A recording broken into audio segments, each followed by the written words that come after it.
ગુજરાત ન્યૂઝમાં આપનું સ્વાગત છે। વડોદરા શહેર ક્રાઇમ બ્રાન્ચે વિવિધ ચોરીની પ્રવૃત્તિઓને અંજામ આપતી આંતરરાજ્ય તમિલનાડુની ત્રિચી ગેંગના 12 આરોપીઓની કરી ધરપકડ। વડોદરા શહેર વિસ્તારમાં બનતી ગુનાહિત પ્રવૃત્તિઓને રોકવા તથા આવી ગુનાહિત પ્રવૃત્તિઓમાં સંડોવાયેલ આરોપીઓ વિરુદ્ધ કડક અટકાયતી પગલાં લેવા સારું પોલીસના ઉચ્ચ અધિકારીઓ દ્વારા જરૂરી સૂચના આપવામાં આવેલ હોય, જે અંતર્ગત વડોદરા ઉપરાંત અમદાવાદ, વાપી, પુણે, શિરડી, નાસિક, ગોવા જેવા દેશના જુદા જુદા રાજ્યમાં કારમાંથી કિંમતી સામાનની ચોરી કરતી આંતરરાજ્ય તમિલનાડુની ત્રિચી ગેંગના 12 રીઢા આરોપીઓને ચોરી કરેલ 10 લાખથી વધુની કિંમતના મુદ્દામાલ સાથે શોધી કાઢી 25થી વધુ ગુનાઓનો ભેદ ઉકેલી કાયદેસરની કાર્યવાહી કરતી વડોદરા શહેર ક્રાઇમ બ્રાન્ચ આ કામગીરી દરમિયાન જગન બાલાસુબ્રમણ્યમ અગમુડિયાર, ઉદયકુમાર શાંતકુમાર સેર્વે, હરીશ ચંદિરણ મુથુરાજ, વિઘ્નેશ્વર ચંદ્રશેખર મુદલિયાર,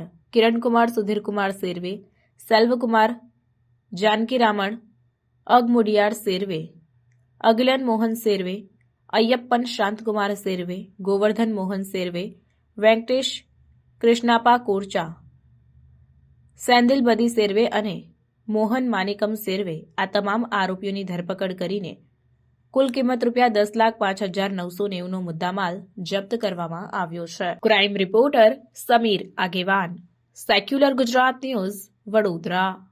સમાચારોની અવનવી અપડેટ્સ માટે જોતા રહો સેક્યુલર ગુજરાત ન્યૂઝ। સાથે સેક્યુલર ગુજરાત ન્યૂઝ ચેનલને લાઇક, શેર અને સબસ્ક્રાઇબ કરો અને બેલ આઇકોન દબાવીને સમાચારોની ઝડપી માહિતી મેળવો।